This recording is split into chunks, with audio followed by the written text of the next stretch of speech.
अस्सलाम वालेकुम, welcome back to my YouTube channel. कैसे हैं आप सब लोग? उम्मीद करती हूँ कि आप सब लोग खैरियत से होंगे। आज आपके लेके मैं बहुत ज़्यादा क्रीमी और बहुत ही ज़्यादा मज़ेदार सी स्ट्रॉबेरी आइसक्रीम की रेसिपी, जो कि बिल्कुल बाजार जैसी बनती है और आप लोगों ने इसे अब घर में ट्राई करना है।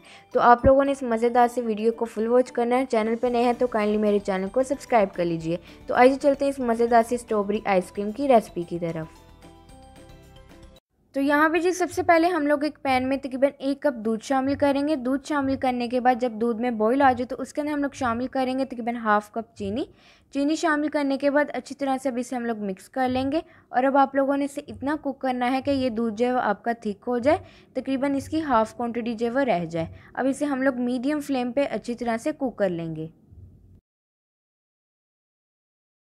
तो यहाँ पे जी देखिए दूध अच्छी तरह से थिक हो चुका है, इसकी क्वांटिटी भी हाफ़ हो चुकी है। तो अब इसका हम लोग फ्लेम ऑफ कर देंगे और अब इसे हम लोग ठंडा होने के लिए एक साइड पे रख देंगे। तो आइए जी चलते हैं अब इसके नेक्स्ट स्टेप की तरफ। नेक्स्ट स्टेप में जी आप लोगों ने एक जार में तकरीबन 1 कप फ्रेश स्ट्रॉबेरी शामिल करनी है। स्ट्रॉबेरी की क्वांटिटी आप लोग अपने हिसाब से कम ज़्यादा कर सकते हैं। अब आप लोगों ने इसे अच्छी तरह से ब्लेंड करके इसका पेस्ट तैयार कर लें। तो यहाँ पे जी देखिए हम लोगों ने स्ट्रॉबेरी का पेस्ट जो है वो तैयार कर लिया। तो आइए चलते हैं अब इसके नेक्स्ट स्टेप की तरफ। तो यहाँ पे जी आप लोगों ने एक बाउल में तकरीबन 400 ml व्हिपिंग क्रीम लेनी है। फुल ठंडी होनी चाहिए। आप लोग कोई भी व्हिपिंग क्रीम ले सकते हैं, जो भी आप लोगों के पास इजीली अवेलेबल हो आप लोग वो यूज़ कर लें। अब आप लोगों ने इसे अच्छी तरह से बीट करना है, इतना कि ये अच्छी तरह से व्हिप हो जाए। तो यहाँ पे जी देखिए क्रीम हमारी अच्छी तरह से व्हिप हो चुकी है। आप लोगों ने क्रीम को बहुत ज़्यादा व्हिप नहीं करना है। तो अब इसमें हम लोग शामिल करेंगे कंडेंस मिल्क, जो भी हम लोगों ने तैयार किया था, तकरीबन 3 से 4 टेबल स्पून। मेरी जो क्रीम थी वो ऑलरेडी मीठी थी, तो इसलिए इसके अंदर मैंने कंडेंस मिल्क जो है वो कम ऐड किया। अगर आप लोगों की व्हिपिंग क्रीम जो है वो अनस्वीट है तो आप लोग अपने टेस्ट के मुताबिक इसके अंदर कंडेंस मिल्क जो है वो ऐड कर सकते हैं। अब इसे हम लोग अच्छी तरह से मिक्स कर लेंगे ताकि कंडेंस मिल्क क्रीम के साथ अच्छी तरह से मिक्स हो जाए।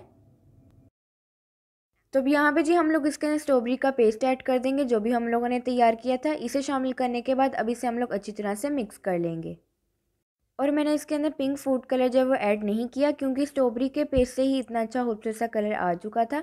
तो अगर आप लोग ऐड करना चाहें तो आप लोग थोड़ा सा पिंक फूड कलर ऐड कर सकते हैं, लेकिन फूड कलर जो है वो ऑप्शनल है। अगर आप लोग डालना चाहें तो आप लोग डाल सकते हैं।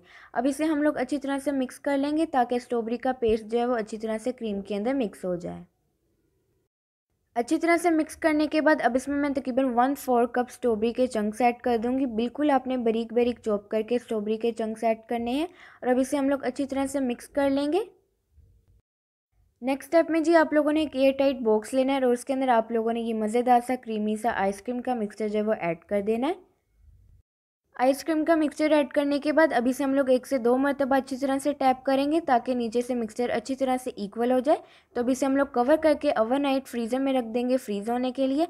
अगर आप लोग इसे 5 से 6 घंटे भी रखेंगे तो ये अच्छी तरह से फ्रीज़ जो है वो हो जाएगी। तो इसे मैं रखूँगी तकरीबन ओवरनाइट के लिए फ्रीज़र में। तो यहाँ पे जो देखिए हमारी मज़ेदार सी आइसक्रीम है बिल्कुल तैयार। तो अब हम लोग आइसक्रीम स्कूप की मदद से इसके स्कूप बना लेंगे। और आप लोग देख सकते हैं कि हमारी कितनी ज़्यादा क्रीमी और कितनी ज़्यादा मज़ेदार सी आइसक्रीम बनी है। तो आप लोगों ने इस मज़ेदार सी स्ट्रॉबेरी आइसक्रीम की रेसिपी को ज़रूर ट्राई करना है। अपना फीडबैक भी ज़रूर देना है कि आप लोगों को ये रेसिपी मेरी कैसी लगी। बिल्कुल बाजार जैसी आइसक्रीम बनती है, तो आप लोगों ने भी ये रेसिपी ज़रूर ट्राई करनी है। तो इसी तरह की मज़े की रेसिपीज़ देखने के लिए आप लोग मेरे चैनल को सब्सक्राइब करें, वीडियो को लाइक करें, शेयर करें अपने दोस्तों के साथ, अपनी फैमिली के साथ। और कमेंट करके भी अपना फीडबैक ज़रूर दीजिए कि आप लोगों को ये रेसिपी मेरी कैसी लगी। तो मुझे दीजिए इजाज़त और मुझे रखिए दुआओं में याद। अल्लाह हाफ़िज़।